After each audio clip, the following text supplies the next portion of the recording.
ආයි කට්ටිය කොහොමද ඔයගලන්ට හිතනවා හැමෝම හොඳින් නැති කියලා ආයිබෝන් හැමෝටම අද මම කතා කරන්න හිතුවේ ශිෂ්ණයේ ප්‍රාණවත් වීම සහ ශිෂ්ණයේ ප්‍රමාණය කොයිතරම් දුරට ගැටලු සහගතද තෘප්තිමත් ලිංගික ක්‍රියාවලියකට ලිංගිකත්වය තෘප්තිමත් වෙන්න.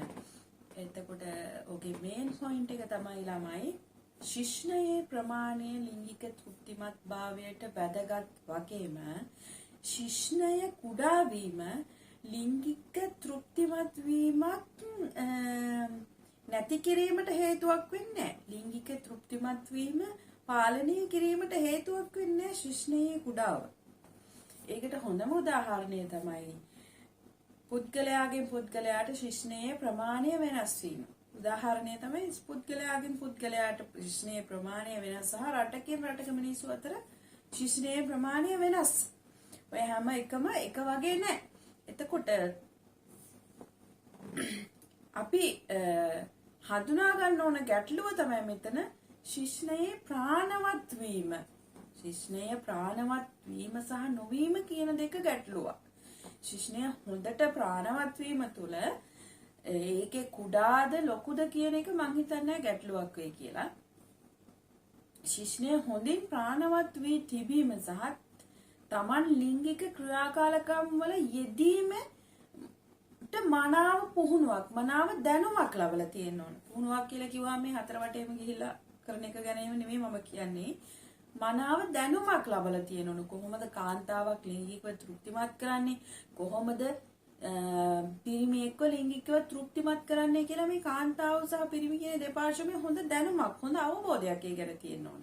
ඒක තමයි ලොකුම කාරණාව. ඒකවල ශිෂ්ණිය ප්‍රාණවත් වීම පිළිබඳව ඔයගොල්ලන් හිතනවා නම් ප්‍රාණවත් වෙලාම තියෙන ඔයාලා කරන්න ඕනි මොනවා හරි බෙහෙත් පෙත්තක් බොන එක කියලා මං හිතන්නේ ඒක සුදුසුයි කියලා.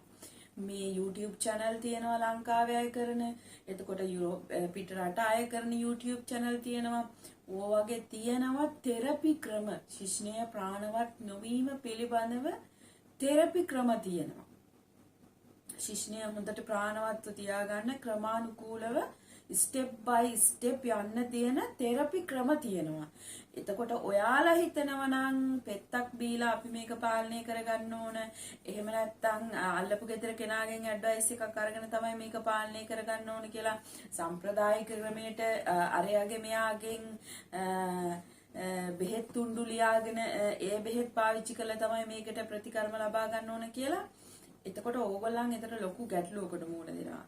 මම නම් ඕගොල්ලන්ට කියන්නේ එහෙම ගැටලු සහගත තත්ත්වයක් ඕගොල්ලන්ට තියෙනකොට ඕගොල්ලන් කරන්න ඕනි නාන පාලමක් යටට බෝක්කුවක් යටට ගහක් ගලක් යටට ගිහිල්ලා ගෑණියෙක් පාර යන දිහා බලන් ඉඳලා කෙල්ලෙක් නාන දිහා බලන් ඉඳලා අතගාගා ඕක ප්‍රාණවත් කරගන්න හදන එක නෙමෙයි. පත්තර පිටුවක් දිහා බලන් ඉඳලා අතගාගා ඕක ප්‍රාණවත් කරගන්න හදන එක නෙමෙයි. ඕගොල්ලන් හිනම් කරන්න ඕන નિયમિત වෛද්‍ය ප්‍රතිකාර වලට යොමු වෙන එක. નિયમિત වෛද්‍ය ක්‍රම වලට යොමු වෙන එක. ලෝකයේ ගොඩක් දියුණුයි ඕනම ප්‍රශ්නකට ගැටලුවක් හොයාගන්න බැරි නෑ. ඒකට ඕගොල්ලන් අනිවාර්යයෙන්ම කරන්න ඕනේ નિયમિત වෛද්‍යවරයෙක් හමු වෙන එක.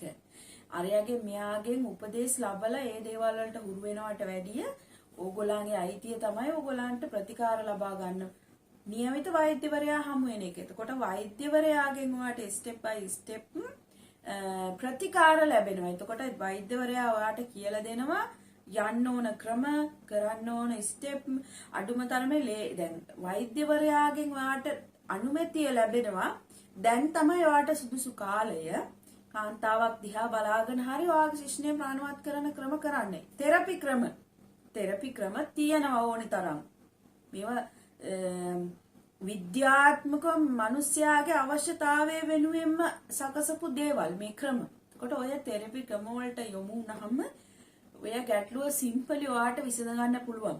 ඔයාට ඔය ගැටලුව ලොකුවටම බලපාන ගැටලුවක් වෙලා තියෙන ඔයාට නිවැරදි අවබෝධයක්, නිවැරදි පාත් එකක් නැතිකම කොහෙටද මේ ගැටලුව විසඳන්න යන්නේ? කොතනටද අපි මේ ගැටලුව යොමු කරන්න ඕන කියන දැනුම ඔයාට නැතිකම. ඔයාලා ඒ දැනුම ස්කිප් කරලා දාලා, ඒ කියන්නේ ඒ වගේ දේවල් ස්කිප් කරලා දාලා ඔයාලා ලේසි ක්‍රම හොයන්න යනවා.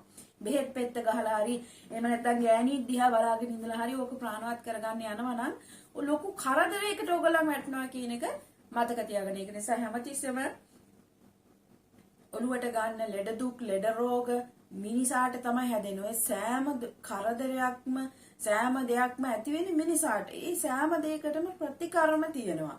ඒ දේවල් වලට නිවැරදිව යොමු නොවීම නිසා තමයි සමාජයේ ලිංගික ගැටලු කියන ඒවා බොහෝමයක් පැන නැගිලා ඒ වගේ මිනිස්සු පීඩා විඳින්නේ. ඒ වගේ මිනිස්සු හෙම්මත් වෙලා ඉන්නේ. ඔන්න ඕක නැති කරන්න තමයි ළමයි මම මේ සමාජයේ කෑ ගහන්නේ නැතුව මම දොස්තර දැනුම ෂෙයා කරගන්නේ නැහැ.